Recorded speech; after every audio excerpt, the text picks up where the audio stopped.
Mesdames,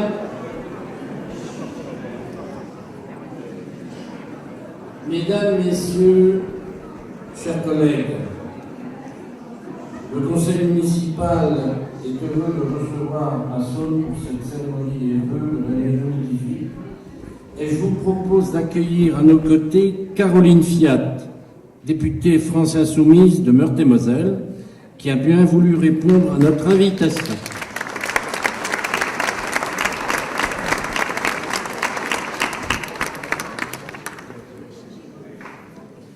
Caroline, certaines personnes dans cette salle te connaissent déjà pour avoir partagé avec toi des combats et des actions, notamment lors des élections de 2017. D'autres commencent à te connaître pour te suivre sur les bancs de l'Assemblée nationale depuis quelques mois, et plusieurs vont te découvrir ce soir, puisqu'en soi, ta présence est pour notre conseil municipal et les habitants de Saône un honneur et une marque de reconnaissance. En effet, il y a un an, dans cette même salle, nous lancions un appel sans ambiguïté, sans calcul et sans arrière-pensée en faveur des candidats de la France Insoumise aux élections présidentielles et législatives du printemps 2017, face à la colère légitime du pays et pour sortir du piège du vote utile. Cet appel a été reçu fort et clair par les électeurs saônois, ainsi que par bon nombre d'habitants de Longwy et Justabriez, qui ont placé les candidats de l'insoumission en tête du premier tour de l'élection présidentielle et des deux tours des élections législatives. Et il a manqué peu de choses pour que les idées et les valeurs de la France insoumise soient majoritaires au niveau national, leur progression étant toutefois considérable au rapport aux élections précédentes de 2012. Nous sommes donc fiers de ce choix des Saônois, qui ont bien compris que le futur de la France ne pouvait reposer ni sur une République en marche arrière, arrogante et méprisante, ni sur l'intolérance et la violence de l'extrême droite et du Front National. Mais face à la politique de régression démocratique et sociale qui va désormais se poursuivre avec le président Macron, son gouvernement et sa majorité parlementaire, une politique qui continue à privilégier le capital en ignorant l'humain.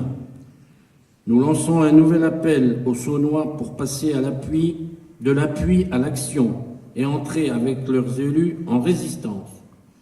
Résistance, nous l'avons déjà été l'été dernier, en apportant un soutien matériel et humain aux migrants du camp de Mesblida, parce que la solidarité et l'humanité ne sont pas de vains mots.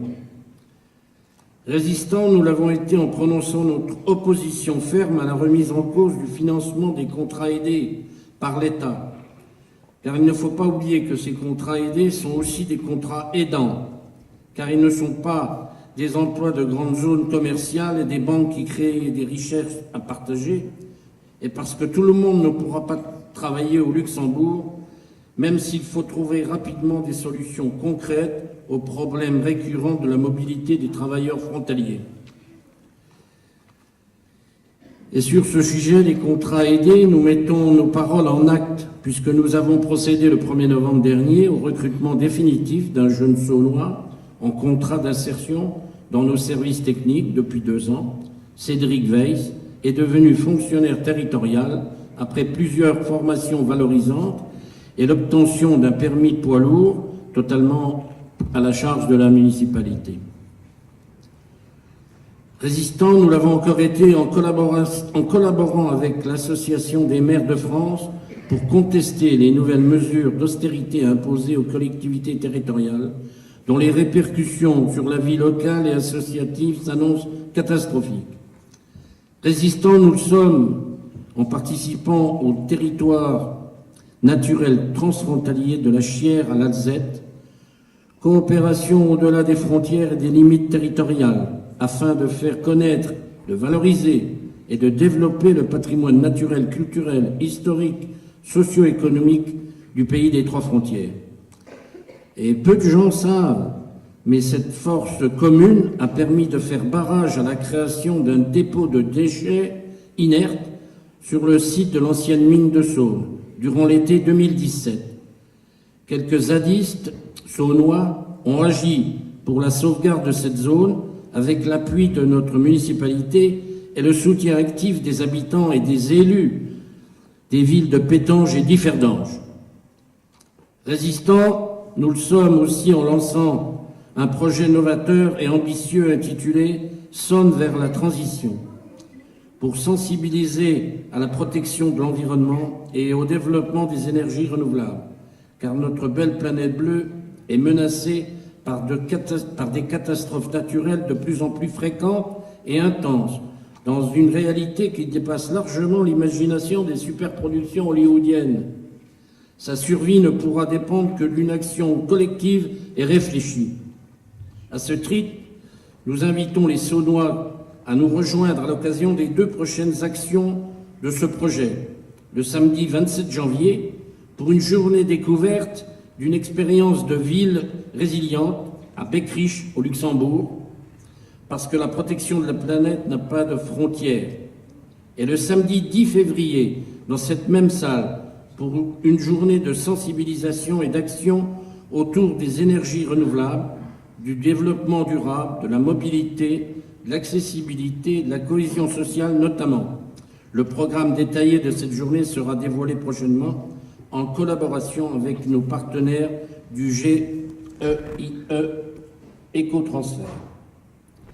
Résistants, nous le serons quand il s'agira de soutenir de nombreux retraités de la commune qui vont souffrir rapidement de la maladie chronique de la CSG. Résistants, nous le serons quand nous devrons faire face à la suppression de la taxe d'habitation. Erreur politique et économique dont les effets pervers annoncent des jours sombres pour les budgets municipaux, alors même que son impact sera dérisoire sur la fiscalité des ménages et que l'idée d'un nouvel impôt est déjà sur la table pour le remplacer.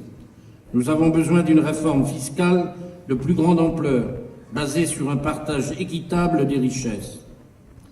Résistants, nous le serons encore quand il faudra s'opposer à la probable fermeture de la classe d'école primaire, parce que l'éducation n'est pas une affaire de statistiques et de pourcentage, mais une priorité nationale au service de tous. Résistants, nous le serons enfin quand nous devrons contester la fermeture programmée du bureau de poste de notre ville, parce que les services de proximité sont utiles et nécessaires à la population et que sans broncher, cela pourrait annoncer demain ou après-demain la centralisation et la disparition des écoles communales et de la mairie. Dans ce même esprit de résistance, en cette période de souvenir des attentats de janvier 2015, je vous appelle également, et j'appelle tous les Saunois et les habitants de l'agglomération, à se rendre nombreux à la projection du documentaire Latifa, une femme dans la République, qui aura lieu au cinéma Kinépolis de Longwy ce lundi 22 janvier. La projection organisée par l'association Avicenne pour l'Europe sera suivie d'une rencontre événement avec la maman de la première victime du terroriste Mohamed Merah. Parce que nous sommes des résistants, nous sommes également des bâtisseurs et nous agissons quotidiennement au développement et à la transformation de notre ville, hier comme aujourd'hui et demain. En 2017, nous avons poursuivi le programme de réhabilitation des voies communales, notamment celles des cités ouvrières et minières. Ce sont près de 310 000 € qui auront été investis dans ce programme, particulièrement autour de la rue Gustave Ratti et de la rue des Vignes. La préservation du patrimoine communal, sa modernisation et l'amélioration de nos bâtiments restent aussi une priorité que notre équipe municipale. Des travaux importants ont été réalisés pour permettre l'accessibilité des installations municipales. Après la mairie, le centre culturel, ce sont les salles des sports, les écoles primaires qui ont bénéficié des travaux de l'agenda d'accessibilité programmé en 2017 pour 45 000 €. Des efforts que nous allons poursuivre en 2018 puisque ce sont l'école maternelle et le boulodrome couvert avec sa partie dojo qui sont inscrites à cet agenda de travaux. Vous le constatez, nous sommes pas dépensiers.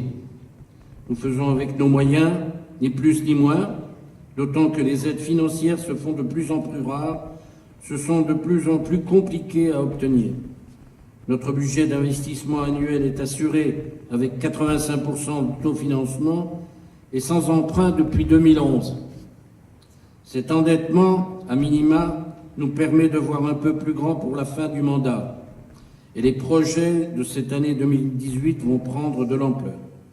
À commencer par la réhabilitation de la rue du Clope. Les études sont terminées et les demandes de subventions sont en cours. Il nous faut maintenant réunir les riverains afin d'apporter des corrections éventuelles au projet, puis lancer les appels d'offres. L'autre dossier majeur de 2018 sera la construction du nouveau vestiaire au stade municipal avec tous les locaux utiles au fonctionnement d'un club de foot de championnat régional. Les plans définitifs sont attendus prochainement et nous avons bon espoir que les travaux puissent débuter assez rapidement. Nous restons également attentifs à la rénovation nécessaire de la distribution d'eau potable de notre ville, même si cette compétence est appelée à nous échapper en 2020. Pour autant, il est encore de notre responsabilité de répondre aux besoins de la population saulnoise et d'améliorer le rendement du réseau pour garantir un prix stable sous notre mandat. Enfin, nous n'abandonnons pas le projet de réhabilitation de l'ancienne gare et sa transformation en gîte ou maison d'hôtes sous gestion municipale. Cette perspective a été actée par le conseil municipal le 15 septembre et nous irons au bout de cette idée. Vous le voyez, Saulnes est une ville ambitieuse et volontaire. Elle bénéficie en outre d'un dynamisme associatif qui ne se dément pas d'année en année. Nous pourrions passer de longues minutes à répertorier les multiples activités et festivités qui agrémentent la vie des Saulnois entre janvier et décembre. Je vais vous éviter cette longue liste, d'autant plus que vous pourrez retrouver toutes ces informations dans le prochain magazine municipal qui va paraître ces prochains jours. Pour conclure cette allocution et reprendre notre appel de résister, nous tenons à évoquer cette phrase prononcée par Maurice Krigel-Valrimont, ancien député de Meurthe-et-Moselle, membre du Conseil national de la résistance et acteur de la libération de Paris en août 1944. Quand tout est à refuser, il faut dire non. Vous savez que vous engagez, ça comporte des risques, mais il y a un moment où ne plus être un homme, c'est pire que de mourir. Merci de votre attention.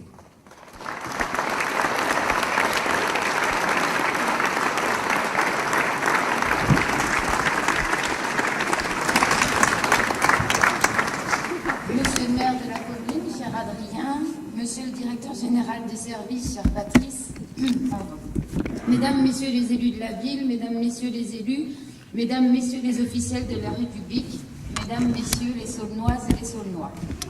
C'est un grand plaisir et un grand honneur pour moi de participer aux vues de la commune en qualité de citoyenne, de députée de la République et évidemment de camarade de route des combats que nous menons ensemble. Merci de m'avoir convié.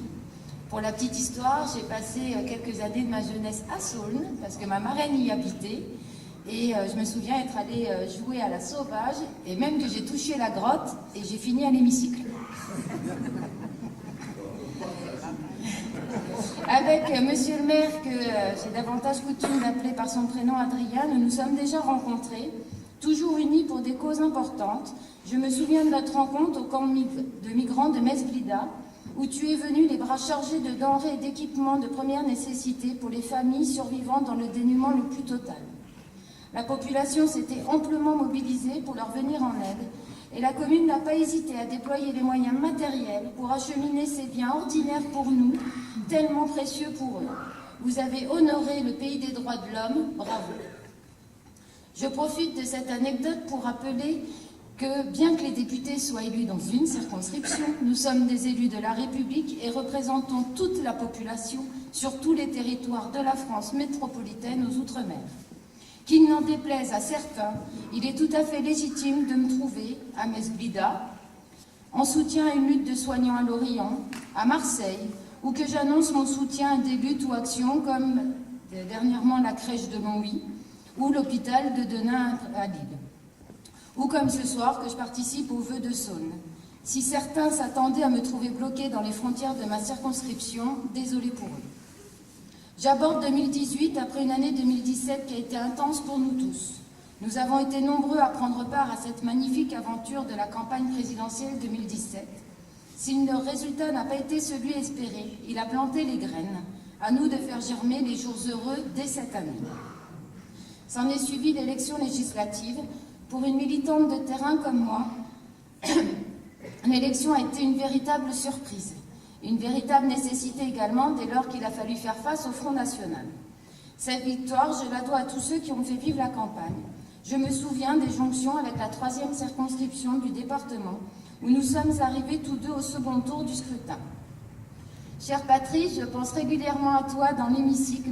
J'aurais tant aimé que nous y allions ensemble, mais j'espère que ce sera pour bientôt.